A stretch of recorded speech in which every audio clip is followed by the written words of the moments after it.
से सनेहिया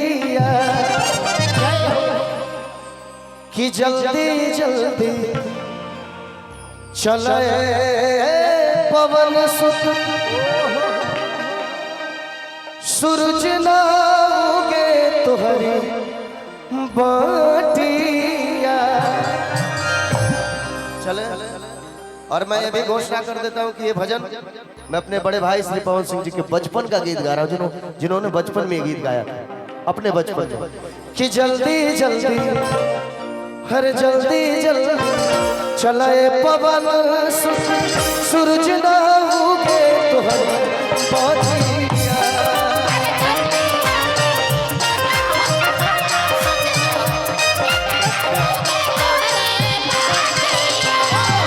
जल्दी जल्दी चलाए पवन सूरज ना उगे तुहरी बाटिया।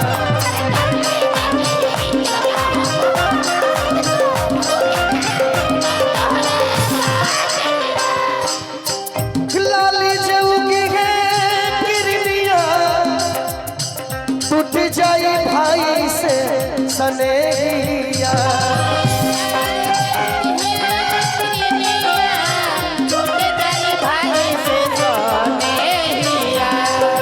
जल्दी जल्दी जल्दी जल्दी चलाए पवन सूरज ना उगे तुहरी बाटिया।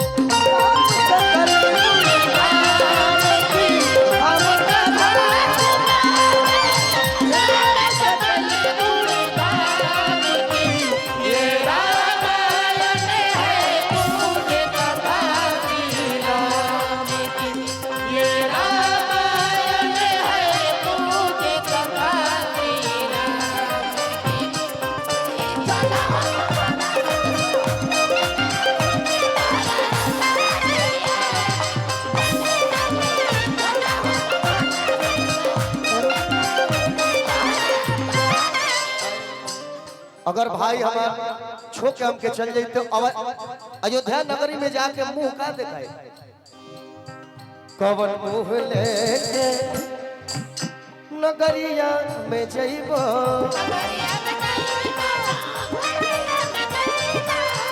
हाल जब पूछी है भरत का बतइबो।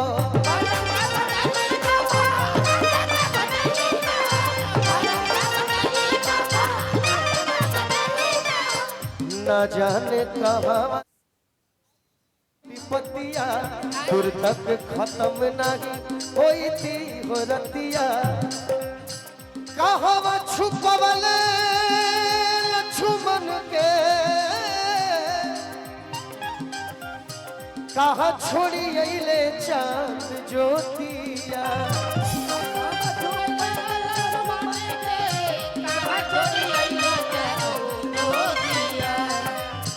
कहाँ छुपवले लक्ष्मण के कहाँ छोड़ी अइले चांद ज्योतिया। जल्दी जल्दी हर जल्दी जल्दी चलाए पवन सूरज ना उगे तुहरी बाटिया।